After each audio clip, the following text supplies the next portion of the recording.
Saya Umi Datuk daripada Tiram, Kampung Bukit Dagang. Alhamdulillah dengan sebelum ni memang saya mencari-cari produk yang boleh menurunkan kencing manis saya. Saya adalah pengidap kencing manis selama daripada umur saya 38. Sebelum ni kencing manis saya 28, paling tinggi pun sampai tak boleh baca pun ada.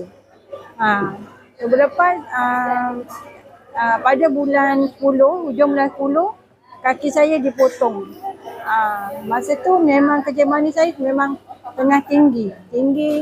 Lepas tu tak ada, kira saya makan apa produk, banyak saya makan produk tapi memang tak boleh menurunkan kencing manis saya.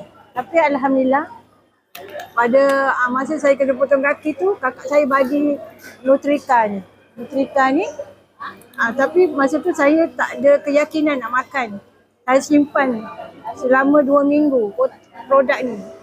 Oleh kerana ada yang tak bagi saya makan, jadi saya pun tak makan lah, tak ikut lah, makan lah.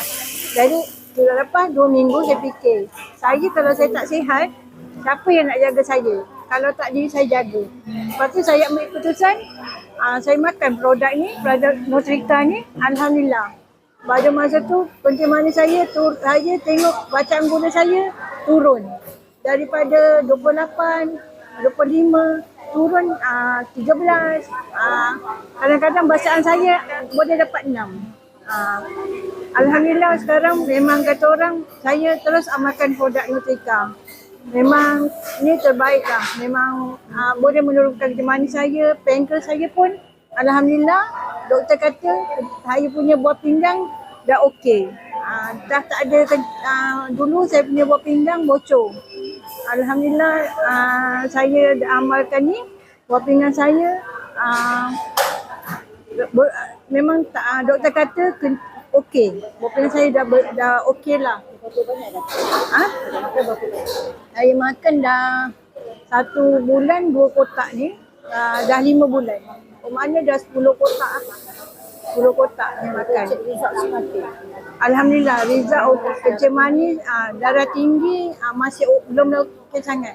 Tapi bacaan dia turun lah. Tak adalah sampai saya ni ada darah gemuruh. Bila saya ke doktor je, darah tinggi tu automatik memang naik lah. Kat rumah okey.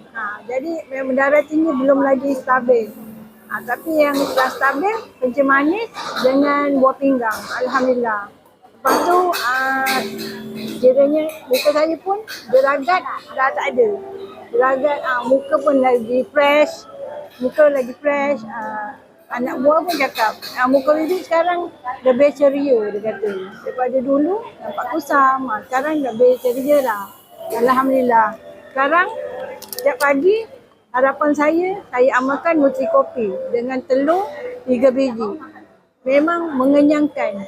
Sampai kiranya pukul 4 petang, kalau saya dah sarapan Nutrika ni kopi dengan makan telur 3 biji, pukul 4 petang baru saya makan nasi.